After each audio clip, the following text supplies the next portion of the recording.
Hello friends, welcome to Run Study. आज की video में हम मध्य प्रदेश सामान्य ज्ञान के कुछ प्रश्नों पर चर्चा करेंगे। आज के वीडियो का टॉपिक है मध्य प्रदेश का इतिहास। इसमें आपको सभी इम्पॉर्टेंट प्रश्न देखने को मिलेंगे, तो आप सभी से एक रिक्वेस्ट रहेगी, वीडियो में बताए गए प्रश्नों को मेरे साथ याद करते हुए चलना है।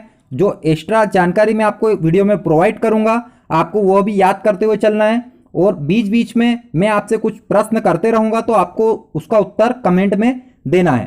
तो दोस्तों, आपको वीडियो देखने के बाद यदि ऐसा लगता है कि यह प्रश्न वाकई में लेवल के थे और आपके काम के हैं, एग्जाम में पूछे जाते हैं, तो बिना सोचे वीडियो को लाइक कर देना।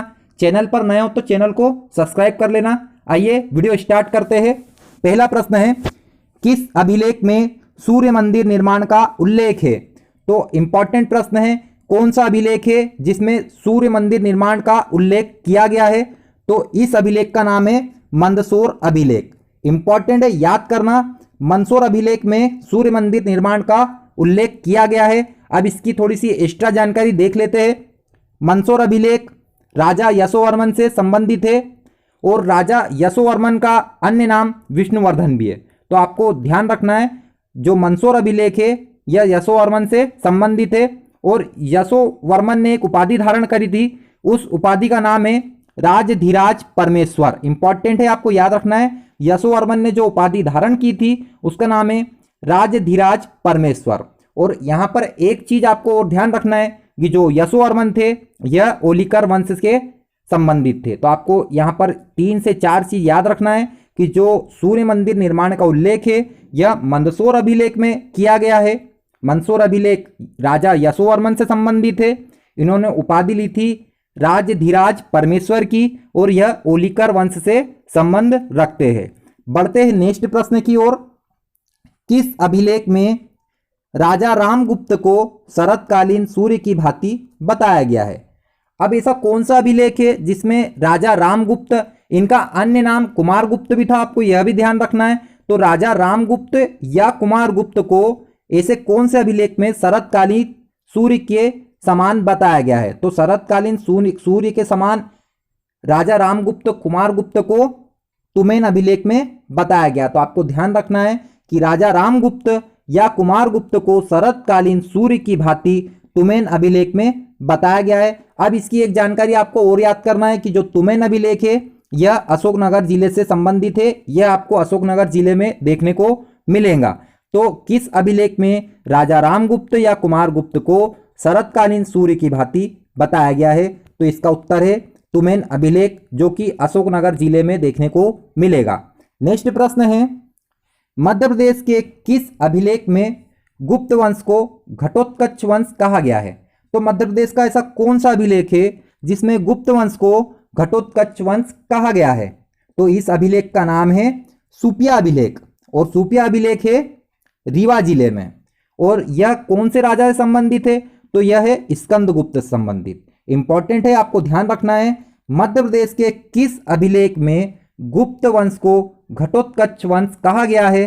तो यह सुपिया अभिलेख में कहा गया है। और सुपिया जो अभिलेख है यह रीवा में मिलता है और यह राजा स्कंदगुप्त से संबंधित है। नेक्स्ट प्रश्न है, किस वेद में नर्मदा का नाम रेवा उल्लेखित है? इंपॉर्टेंट प्रश्न है, किस वेद में नर्मदा का नाम रेवा उल्लेखित है? तो आपको इसका उत्तर कमेंट बॉक्स में देना है। मैं आपको यहां पर थोड़ी सी एक्स्ट्रा जानकारी प्रोवाइड करवा देता हूं कि नर्मदा का नाम रेवा क्यों पड़ा। क्योंकि नर्मदा की जो शादी हुई थी, जो विवाह हुआ था, यह पुरुकुत्स के साथ हुआ था। इसके बाद से नर्मदा का नाम रेवा हो गया था। तो आपको कमेंट बॉक्स में बताना है कि किस वेद में नर्मदा का नाम रेवा उल्लेखित है। नेक्स्ट प्रश्न है, मांधाता नगर का संस्थापक कौन था? इंपॉर्टेंट प्रश्न है, मांधाता नगर का संस्थापक कौन था? तो मांधाता नगर का संस्थापक मुचुकुंद नामक राजा था। आपको ध्यान रखना है, इंपॉर्टेंट प्रश्न है। मांधाता नगर का संस्थापक राजा मुचुकुंद था और इनके बारे में थोड़ी सी एक्स्ट्रा जानकारी है, यह इक्ष्वाकु वंश से संबंधित थे। तो जो राजा मुचुकुंद थे यह इक्ष्वाकु वंश के राजा थे। और आपको यहाँ पर एक और जानकारी ध्यान रखना है कि मांधाता नगर का आधुनिक नाम, या हम इसको एक्स्ट्रा जो नाम से जानते हैं, नए नाम से जानते हैं, तो इसका अन्य नाम है ओमकारेश्वर, और ओमकारेश्वर खंडवा जिले में आता है, आपको ध्यान रखना है। तो मांधाता नगर का संस्थापक राजा मुचुकुंद था और यह इक्ष्वाकु वंश से संबंधित था। नेक्स्ट प्रश्न है, होलियोडोरस किस राजवंश के राज दरबार में आया था? तो सिंपल सा प्रश्न है, जो होलियोडोरस नामक एक राजदूत था यह किस राजवंश के राज दरबार में आया था? तो होलियोडोरस शुंग राजवंश के राज दरबार में आया था। और जब होलियोडोरस शुंग राजवंश के राज दरबार में आया था जब शुंग राजा भागभद्र था। तो आपको ध्यान रखना है कि जो होलियोडोरस जब शुंग राजवंश के राज दरबार में आया था तो उस समय जो राजा था उसका नाम भागभद्र था। और होलियोडोरस के बारे में जानकारी आपको विदिशा के गरुड़ स्तंभ से प्राप्त होती है। नेक्स्ट प्रश्न है, सातवाहनों के शासन के साक्ष्य के रूप में क्या अवशेष है? तो इंपॉर्टेंट प्रश्न है, आपको ध्यान रखना है, सातवाहनों के शासन के साक्ष्य के रूप में क्या अवशेष है? तो सातवाहनों के शासन के साक्ष्य के रूप में उनके सिक्के अवशेष है। सातवाहनों की जो जानकारी मिलती है उनके सिक्कों से मिलती है। और आपको यहाँ पर थोड़ी सी एक्स्ट्रा जानकारी याद करते हुए चलना है। जो सातवाहन है इस वंश का संस्थापक सिमुक था, इनकी राजधानी प्रतिष्ठान थी और इनकी विशेषता यह थी कि इन्होंने शीशे के सिक्के जारी किए थे। इंपॉर्टेंट चीजें है, सातवाहनों का जो संस्थापक था वह सिमुक था, राजधानी प्रतिष्ठान थी और इनकी विशेषता इन्होंने शीशे के सिक्के जारी किए थे। नेक्स्ट प्रश्न है, किस गुप्त शासक के सिक्के मालवा से प्राप्त हुए हैं? इंपॉर्टेंट प्रश्न है, ऐसा कौन सा गुप्त शासक था जिसके सिक्के मालवा से प्राप्त हुए? तो इसका नाम था भूमक। क्या नाम था इसका? भूमक। अभी याद करना है कि भूमक नामक गुप्त राजा था जिसके सिक्के हमको मालवा से मिलते हैं। नेक्स्ट प्रश्न है, पुराणों में पद्मावती को किसकी राजधानी बताया गया है? इंपॉर्टेंट प्रश्न है, पुराणों में पद्मावती को किसकी राजधानी बताया गया है? तो पुराणों में पद्मावती को नागवंश की राजधानी बताया गया है। और नागवंश की राजधानी पद्मावती के अलावा मथुरा और कांतिपुर भी थी। आपको ध्यान रखना है, नागवंश की राजधानी पद्मावती के अलावा मथुरा और कांतिपुर भी थी और जो पद्मावती है यह ग्वालियर के पास स्थित है। यदि आपको वीडियो अच्छा लग रहा है तो लाइक करें, अपने दोस्तों के साथ शेयर भी करें। नेक्स्ट प्रश्न की ओर बढ़ते हैं, बांधवगढ़ किस वंश की राजधानी थी? इंपॉर्टेंट प्रश्न है, बांधवगढ़ किस वंश की राजधानी थी? तो यह महाराज वंश की राजधानी थी और कहीं कहीं इनको मगराज वंश भी कहते हैं। तो आपको ध्यान रखना है, जो बांधवगढ़ है यह मगराज वंश की राजधानी थी। नेक्स्ट प्रश्न है, शिवपुरी के नरवर को किसने स्थापित किया है? तो इंपॉर्टेंट प्रश्न है, आप सभी ने कहीं ना कहीं इसको पढ़ा होगा। जो शिवपुरी का नरवर है इसको राजा नल के द्वारा स्थापित किया गया है। जो शिवपुरी का नरवर है इसको राजा नल के द्वारा स्थापित किया गया है। और आप फोटो में देख रहे होंगे यह जो किला है यह नरवर का किला है जिसको राजा नल के द्वारा बनाया गया था। और शिवपुरी के नरवर को किसने स्थापित किया है? तो राजा नल ने शिवपुरी के नरवर को स्थापित किया है। नेक्स्ट प्रश्न है, मध्य प्रदेश में मिनांडर के सिक्के कहां से मिलते हैं? इंपॉर्टेंट प्रश्न है और इसके सिक्के मध्य प्रदेश के बालाघाट से प्राप्त होते हैं। आपको फोटो में दिख रहे हैं, यह मिनांडर के सिक्के मध्य प्रदेश के बालाघाट से प्राप्त हुए हैं। और मिनांडर और पुष्यमित्र शुंग के बीच में एक युद्ध भी हुआ था, तो आपको ध्यान रखना है, जिसमें मिनांडर की हार हुई थी।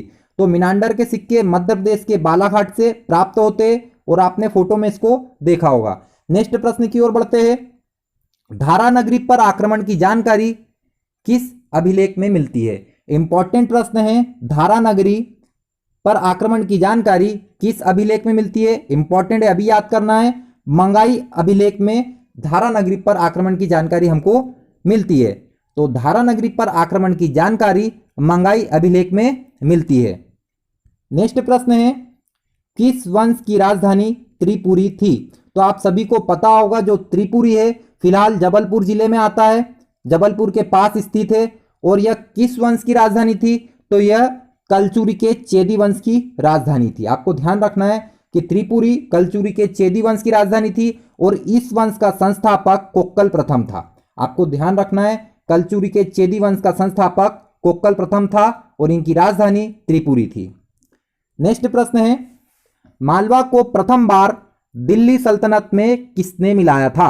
इंपॉर्टेंट प्रश्न है, बहुत ज्यादा इंपॉर्टेंट प्रश्न है। मालवा को प्रथम बार दिल्ली सल्तनत में किसने मिलाया था? इंपॉर्टेंट है मालवा को, ठीक है। मालवा को प्रथम बार दिल्ली सल्तनत में अलाउद्दीन खिलजी ने मिलाया था और यह 1305 में उसने मालवा को दिल्ली सल्तनत में मिलाया था।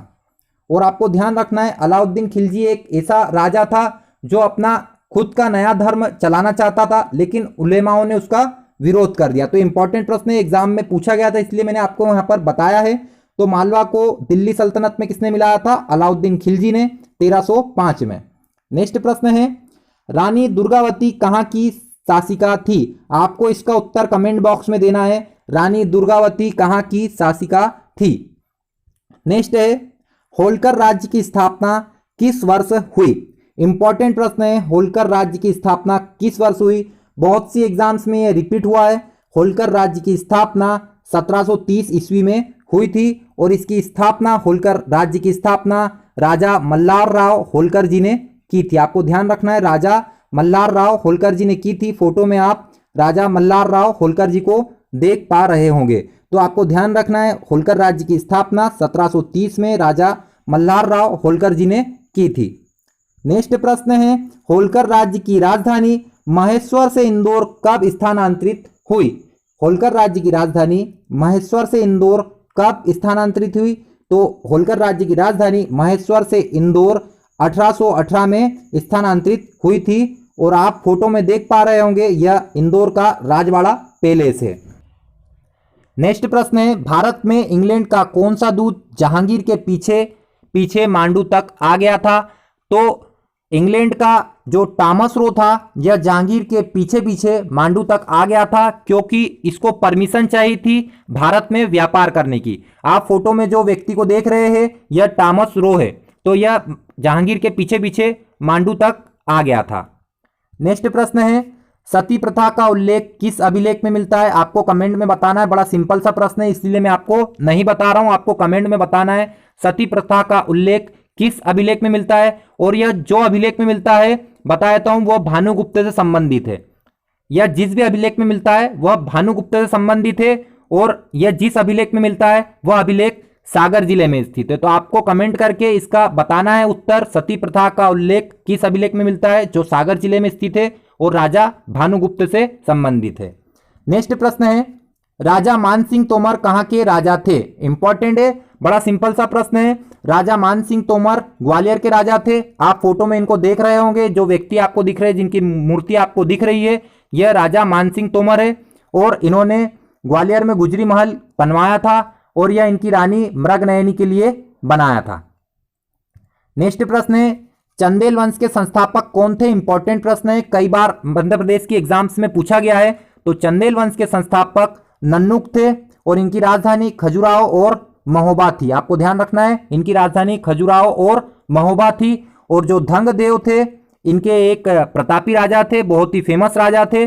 और जो परिमार्दी देव थे यह भी इनको इसीलिए याद किया जाता है क्योंकि इनके दो सेनापति आलाउदल इनके पास रहते थे। तो आपको ध्यान रखना है आलाउदल किसके पास रहते थे? तो यह परिमार्दी देव के पास रहते थे। और जो परिमार्दी देव थे यह भी चंदेल वंश के राजा थे और जो धंग देव थे यह भी चंदेल वंश के राजा थे। और धंग देव इसलिए फेमस है क्योंकि इन्होंने कंदारिया महादेव मंदिर का निर्माण करवाया था और प्रयाग संगम पर इन्होंने जल समाधि ग्रहण की थी। तो आपको ध्यान रखना है धंग देव के बारे में भी। और चंदेल वंश के संस्थापक की बात की जाए तो चंदेल वंश के संस्थापक नन्नुक थे। नेक्स्ट प्रश्न है, हिंगलाजगढ़ मध्य प्रदेश के किस जिले में है? तो हिंगलाजगढ़ जो है मध्य प्रदेश के मंदसौर जिले में है। आप फोटो में देख पा रहे होंगे यह जो किला है यह हिंगलाजगढ़ का किला है और यह परमार राजाओं ने बनवाया था। तो आपको ध्यान रखना है हिंगलाजगढ़ मध्य प्रदेश के मंदसौर जिले में है और यह परमार राजाओं के द्वारा बनवाया गया था। नेक्स्ट प्रश्न है, इस्लाम नगर में रानी महल और चमन महल किसने बनवाया? इंपॉर्टेंट प्रश्न है, आपको ध्यान रखना है इस्लाम नगर भोपाल के पास स्थित है और यहां पर रानी महल और चमन महल किसने बनवाया? तो यह बनवाया था भोपाल के पहले नवाब दोस्त मोहम्मद खान के द्वारा। आपको ध्यान रखना है भोपाल के पहले नवाब दोस्त मोहम्मद खान के द्वारा रानी महल और चमन महल बनाया गया था। तो आप फोटो में देख रहे होंगे जो पहली फोटो है यह रानी महल की है और यह जो दूसरी फोटो है यह चमन महल की है। नेक्स्ट प्रश्न है, यशोवर्मन के विजय स्तंभ स्थित है। तो यशोवर्मन के विजय स्तंभ कहाँ पर स्थित है, आपको ध्यान रखना है। जो यशोवर्मन है इसके विजय स्तंभ सोनधानी में स्थित है। आपको फोटो में जो ये बड़ा सा स्तंभ दिख रहा है, यह सोनधानी स्थित यशोवर्मन का विजय स्तंभ है। आपको ये दूसरी फोटो में दिख रहा होगा सोनधानी लिखा हुआ। तो आपको ध्यान रखना है, यशोवर्मन के विजय स्तंभ सोनधानी में स्थित है। और सोनधानी जो है यह मंदसौर जिले में आता है। आपको ध्यान रखना है, सोनधानी मंदसौर जिले में आता है और सोनधानी में यशोवर्मन के विजय स्तंभ स्थित है। नेक्स्ट प्रश्न की ओर बढ़ते हैं। मध्य प्रदेश में किसकी मृत्यु के बाद मराठाओं ने अधिकार कर लिया। तो इंपॉर्टेंट प्रश्न है, किसकी मृत्यु के बाद मराठा मध्य प्रदेश पर अधिकार करने में सफल हुए। तो औरंगजेब की मृत्यु के बाद ऐसा हो पाया था। तो औरंगजेब की मृत्यु 1707 ईस्वी में हुई थी और इसके बाद मराठाओं ने मध्य प्रदेश पर अधिकार कर लिया। नेक्स्ट प्रश्न है, भरहुत स्तूप की खोज किसने की थी। इंपॉर्टेंट प्रश्न है, भरहुत स्तूप की खोज किसने की थी। तो जो भरहुत स्तूप है इसकी खोज कनिंघम के द्वारा की गई थी। कनिंघम नाम के एक व्यक्ति थे जिनके द्वारा भरहुत स्तूप की खोज की गई थी। और आपको ध्यान रखना है, जो भरहुत स्तूप है ये सतना जिले में स्थित है और अशोक के द्वारा बनाया गया है। आप फोटो में भरहुत स्तूप को देख पा रहे होंगे। तो ध्यान रखना है आपको कि भरहुत स्तूप जो है कनिंघम द्वारा खोजा गया था, सतना जिले में है, अशोक द्वारा बनाया गया था। नेक्स्ट प्रश्न है, अंतिम होलकर राजा का नाम क्या है। तो जो अंतिम होलकर राजा थे इनका नाम है यशवंतराव होलकर। इनकी फोटो आपको दिख रही होंगी। तो यह जो फोटो में व्यक्ति आपको नजर आ रहे हैं ये यशवंतराव होलकर जी है। तो अंतिम होलकर राजा का नाम क्या था, यशवंतराव होलकर। नेक्स्ट प्रश्न है, बुंदेलखंड के शाही उद्यान और ग्रीष्मकालीन महल को क्या कहा जाता था। इंपॉर्टेंट प्रश्न है, इसको आपको याद रखना है। जो बुंदेलखंड के शाही उद्यान है और ग्रीष्मकालीन महल है इनको क्या कहा जाता था। तो इनको फूलबाग कहा जाता था। नेक्स्ट प्रश्न है, परमार वंश को किसके द्वारा स्थापित किया गया था। तो जो परमार वंश की स्थापना जो की गई थी वह उपेंद्र राज नामक व्यक्ति द्वारा की गई थी। एक राजा था उपेंद्र राज, उसके द्वारा परमार वंश की जो स्थापना की गई थी। पर यहां पर पूछा गया है परमार वंश को किसके द्वारा स्थापित किया गया था। तो परमार वंश को राष्ट्रकूटों के द्वारा स्थापित किया गया था। आपको ध्यान रखना है, राष्ट्रकूटों द्वारा स्थापित किया गया वंश था परमार वंश। और राष्ट्रकूटों का जो संस्थापक था उसका नाम था दंतीदुर्ग। इनकी राजधानी थी मान्यखेट। नेक्स्ट प्रश्न की ओर बढ़ते हैं, निम्न में से भोपाल के नवाब थे। तो 4 ऑप्शन हमको दिए हुए हैं, इसमें से सही उत्तर है फैज मोहम्मद खान भोपाल के नवाब थे। यहां पर मैंने आपको 5 नाम बताए, आपको अभी याद करना है। दोस्त मोहम्मद खान भी भोपाल के पहले नवाब थे। दूसरे नवाब थे सुल्तान मोहम्मद खान। तीसरे नवाब थे फैज मोहम्मद खान। चौथे थे हयात मोहम्मद खान और 5वें थे गोश मोहम्मद खान। आपको ये सभी नाम अभी याद कर लेना है क्योंकि एग्जाम में पूछे जाते हैं। यह एमपी पुलिस एग्जाम 2016 में यह प्रश्न पूछा गया था, निम्न में से भोपाल के नवाब थे। तो आपको ध्यान रखना है यह 5 नाम। इसके अलावा और भी कुछ नाम है तो मैं आपको अगले वीडियो में उसके बारे में बताऊंगा। कुछ बेगम्स के नाम भी है तो आपको नेक्स्ट वीडियो में उनके बारे में बताऊंगा। बढ़ते नेक्स्ट प्रश्न की ओर, इनमें से कौन परमार वंश का शासक नहीं था। इंपॉर्टेंट प्रश्न है, इस प्रकार के प्रश्न पूछे जाते हैं और यह एमपीपीएससी 2017 में पूछा गया था। इनमें से कौन परमार वंश का शासक नहीं था। तो उपेंद्र राज परमार वंश के शासक थे, इन्होंने इस वंश की स्थापना की थी। और मुंज भी इस वंश के अच्छे प्रभावशाली शासक थे। उदयादित्य भी इस वंश के थे। तो जो गांगेय देव थे यह परमार वंश के राजा नहीं थे, यह कलचुरी के चेदी वंश के राजा थे। तो आपको ध्यान रखना है, गांगेय देव जो थे कलचुरी के चेदी वंश के राजा थे। तो आपको यहाँ पर चारों ऑप्शन याद करना है कि आपको उपेंद्र राज परमार वंश के राजा है, मुंज परमार वंश के राजा है, उदयादित्य परमार वंश के राजा है, पर गांगेय देव कलचुरी के चेदी वंश के एक प्रतापी राजा थे। नेक्स्ट प्रश्न की ओर बढ़ते हैं, धंगदेव किस वंश के शासक थे। इंपॉर्टेंट प्रश्न है, धंगदेव किस वंश के शासक थे। आपको मैंने शुरुआत में बताया था कि जो धंगदेव थे यह बहुत ही प्रतापी राजा थे और यह चंदेल वंश के शासक थे। इन्होंने कंदारिया महादेव मंदिर का निर्माण भी किया था और लास्ट में इन्होंने अपना सब कुछ छोड़कर एक सामान्य जीवन व्यतीत किया और प्रयाग संगम पर इन्होंने जल समाधि धारण कर ली। तो आपको ये फोटो में दिख पा रहे होंगे, यह धंगदेव है और धंगदेव चंदेल वंश के शासक थे। कंदारिया महादेव मंदिर का निर्माण इन्होंने करवाया था और जल समाधि प्रयाग में इन्होंने ले ली थी। नेक्स्ट प्रश्न है, किस सदी में दिल्ली सल्तनत ने उत्तरी मध्य प्रदेश पर कब्जा कर लिया था? तो पहले हमने मालवा का पढ़ लिया है, 1305 में अलाउद्दीन खिलजी ने मालवा पे कब्जा किया था। पर यहां पर पूछा गया है कि दिल्ली सल्तनत ने उत्तरी मध्य प्रदेश मतलब जो ग्वालियर वाला एरिया है वहां पर किस सदी में दिल्ली सल्तनत ने कब्जा कर लिया था? तो यह 13वीं सदी में दिल्ली सल्तनत ने उत्तरी मध्य प्रदेश पर कब्जा कर लिया था। उस समय राजा था इल्तुतमिश। ठीक है, तो आपको यह ध्यान रखना है। और दोस्तों, यदि आपको वीडियो अच्छा लगा है तो वीडियो को लाइक करें, क्योंकि आपके लिए ही यह वीडियो मैंने तैयार करा है। और लाइक करने से पहले आपको यह सभी प्रश्न याद होने चाहिए। चैनल पर नए हो तो सब्सक्राइब कर लेना। नेक्स्ट वीडियो में मिलते हैं। आप सभी का वीडियो देखने के लिए धन्यवाद।